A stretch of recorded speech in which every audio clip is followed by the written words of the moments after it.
ഏതാനും വർഷങ്ങൾക്ക് മുമ്പ് ഈ തെരുവിൽ അലയുന്ന ആരുമല്ലാത്ത ഒന്നുമില്ലാത്ത ഒന്നിനും കൊള്ളാത്ത മാനസിക രോഗികളായ, സ്വന്തം വിസർജ്യം പോലും ഭക്ഷിക്കുന്നവരായ മാനസിക രോഗികളെയൊക്കെ സ്വന്തം കൈകളിലെടുത്ത് അവരെ കുളിപ്പിച്ച് വൃത്തിയാക്കി സമയാസമയങ്ങളിൽ മരുന്ന് കൊടുത്ത് അവരെ സ്വന്തം വീട്ടിൽ ശുശ്രൂഷിക്കുന്ന ഒരു സുഹൃത്തിനെ പരിചയപ്പെടാനിടയായി.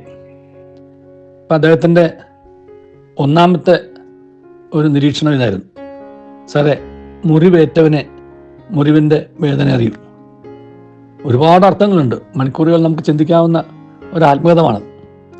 മുറിവേറ്റവനെ മുറിവിൻ്റെ വേദന അറിയൂ എന്ന് പറഞ്ഞാൽ അദ്ദേഹം ഉദ്ദേശിച്ചത്, ഈ തലത്തിലേക്കൊക്കെ കടന്നു വന്നാലേ നമ്മുടെ കണ്ണ് യഥാർത്ഥത്തിൽ തുറക്കുകയുള്ളൂ. ഇവരെയൊക്കെ കാണുമ്പോഴാണ് നമ്മുടെ മൂന്നാം കണ്ണ് തുറക്കുകയുള്ളൂ. നമ്മുടെ പുറം കണ്ണുകൊണ്ട് നമ്മൾ കാണുന്ന കാഴ്ച എല്ലാം ഉള്ളവരെയും എല്ലാത്തിനും കൊള്ളുന്നവരെയും വേണ്ടപ്പെട്ടവരെയും വിലപ്പെട്ടവരെയുമാണ്. എന്നാൽ ഒരു വിലയും നിലയും ഇല്ലാത്ത, ഒന്നിനും കൊള്ളാത്ത ഈ ആളുകളെ കാണണമെന്നുണ്ടെങ്കിൽ പോലും നമ്മുടെ മൂന്നാം കണ്ണ് തുറക്കണം. അങ്ങനെ അവരുടെ വേദന എന്താണെന്ന് തിരിച്ചറിയാൻ കഴിയുന്ന തലത്തിലേക്ക് ഒന്ന് ഇറങ്ങി വന്നാൽ പിന്നെ നമുക്ക് അവരുടെ സൗഹൃദം വിട്ടുമാറാൻ സാധിക്കില്ല. കാരണം എന്തോ നമ്മൾ വലിയൊരു ദൈവിക ശുശ്രൂഷ ചെയ്യുന്നത് പോലെയായിരിക്കും ആ ശുശ്രൂഷ എന്നാണ്. ദൈവത്തെ ശുശ്രൂഷിക്കുന്നത് പോലെയാണ്. അപ്പം ഞാൻ അദ്ദേഹത്തോട് പറഞ്ഞു, ദൈവത്തെ ശുശ്രൂഷിക്കുന്നത് പോലെയല്ല, ദൈവത്തെ ശുശ്രൂഷിക്കുന്നതാണ്. കാരണം ദൈവം എന്ന് പറയുന്നത് ഇപ്രകാരം നമ്മുടെ ഓരോരുത്തരുടെയും മുമ്പിൽ വന്ന് നിൽക്കുന്ന ആർത്തനും ആലംബഹീനനും അവശനും വിവശനും ഒന്നുമില്ലാത്തവനും ഒന്നുമല്ലാത്തവനുമായി നിൽക്കുന്ന അവസ്ഥയാണ്. അവരെ നമ്മൾ കണ്ടിട്ട്, പുറം കണ്ണുകൊണ്ട് കണ്ടിട്ട്, അകം കണ്ടുകൊണ്ട് ആ ദൈവത്തെ തിരിച്ചറിയാതെ നമ്മൾ എന്തുമാത്രം സേവനം ചെയ്താലും, എന്തുമാത്രം വലിയ NGO നടത്തിയാലും, എന്തുമാത്രം വലിയ ആരാധനാലയങ്ങളിൽ ശുശ്രൂഷകൾ നടത്തിയാലും ഒരു പ്രയോജനമില്ല. കാരണം ആ കാണപ്പെടുന്ന ദൈവത്തെ ആണ് നമ്മൾ വിട്ടുകളയുന്നത്. എന്നിട്ട് കാണപ്പെടാത്ത ദൈവത്തിൻ്റെ പുറകെയാണ് പോകുന്നത്. അതുകൊണ്ട് കൃത്യവും വ്യക്തമായി എല്ലാ മതങ്ങളും പഠിപ്പിക്കുന്ന ഒന്ന് തന്നെയാണ്: ദൈവം അശരീരിയാണ്, പക്ഷെ അത് പുറംകണ്ണനാണ് അശരീരി. ഉൾക്കണ്ണിന് ദൈവം ശരീരത്തോടു കൂടിയവനാണ്.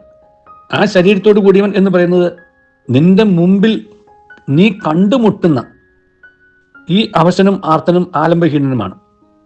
അങ്ങനെയുള്ള ഒരു നിന്റെ കൺമുമ്പാകെ വരുന്ന, നീ അന്വേഷിച്ചു പോകണ്ട, നിന്റെ കൺമുമ്പാകെ വരുന്ന ആ വ്യക്തിയിൽ ദൈവത്തെ കാണുമ്പോൾ നീ അവനെ നിരാകരിച്ചാൽ, തള്ളിക്കളഞ്ഞാൽ, തൊട്ടാൽ തലയിലാകും എന്ന് പറഞ്ഞ് വണ്ടിക്കൂലിക്കുള്ള പൈസയും മാത്രം കൊടുത്ത് പറഞ്ഞു വിട്ടാൽ അവിടെ ഒന്നും നീ യഥാർത്ഥത്തിൽ ദൈവത്തെ ആരാധിക്കുന്നില്ല.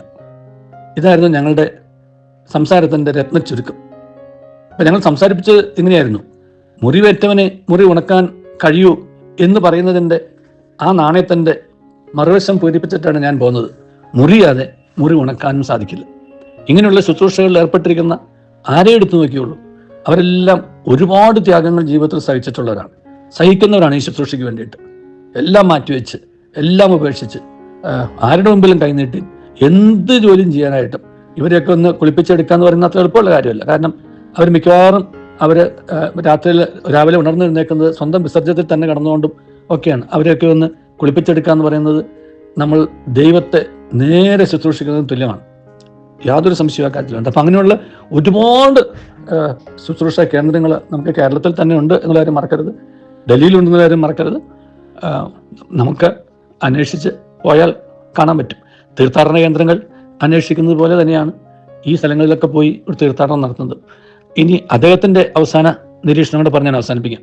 സാറേ, തീർത്ഥാടനങ്ങൾക്കായിട്ട് മനുഷ്യൻ എന്തുമാത്രം ബുദ്ധിമുട്ടി കഷ്ടപ്പെട്ടു പോകുന്നു. അവിടെയൊക്കെ ചെന്നിട്ട് കാണുന്നത് അശരീരിയായ ദൈവത്തിൻ്റെ ഒരു രൂപമാണ് കണ്ടിട്ട് പോരുന്നത്. പക്ഷെ ശരീരത്തോടു കൂടിയ ദൈവത്തെ കാണാൻ മനുഷ്യൻ ഒരു തീർത്ഥാടന പരിശ്രമം നടത്തുന്നില്ല. 14 സ്ഥലത്തിൻ്റെ കുരിശിൻ്റെ വഴി പോലെ തന്നെയാണ് 14 സ്ഥലത്തെ, ഇപ്രകാരമുള്ള 14 സ്ഥലത്തെ ഒരു സന്ദർശനവും ഈ 14 സ്ഥലങ്ങളിൽ വന്നിട്ട് ഓരോ കുരിശിൻ്റെ വഴി നടത്തിയിരുന്നെങ്കിൽ വലിയ വ്യത്യാസം ആ നടത്തുന്നവർക്കും അതിൽ പങ്കെടുക്കുന്നവർക്കും ഇവിടെ ഉള്ളവർക്കും ഒക്കെ കിട്ടുമായിരുന്നു. ആ പ്രാർത്ഥനയെല്ലാം നേരെ ദൈവത്തിലേക്കും മനസ്സിലൂടെ പോകുമായിരുന്നു. ഇത് മനസ്സിൽ തട്ടാതെയുള്ള പ്രാർത്ഥന എവിടെ എത്തും എന്ന് സംശയമുണ്ട് എന്ന് പറഞ്ഞ് അവസാനിപ്പിച്ചു. ഒരുപാട് ചിന്തിക്കാനുണ്ട്, സമയം പോയതുകൊണ്ട് ചിന്തിക്കുന്നില്ല. എന്താണേലും 2 കാര്യങ്ങൾ നമുക്ക് മറക്കാതിരിക്കാം. മുറിവേറ്റവനെ മുറിവ് ഉണക്കാൻ സാധിക്കുള്ളൂ. മുറിവ് ഉണക്കണമെന്നുണ്ടെങ്കിൽ അവനവന് മുറിക്കുവാനും മുറിയപ്പെടാനും തയ്യാറാവണം. ദൈവം നമ്മെ അനുഗ്രഹിക്കട്ടെ. നല്ലൊരു ദിവസം എല്ലാവർക്കും നേരുന്നു.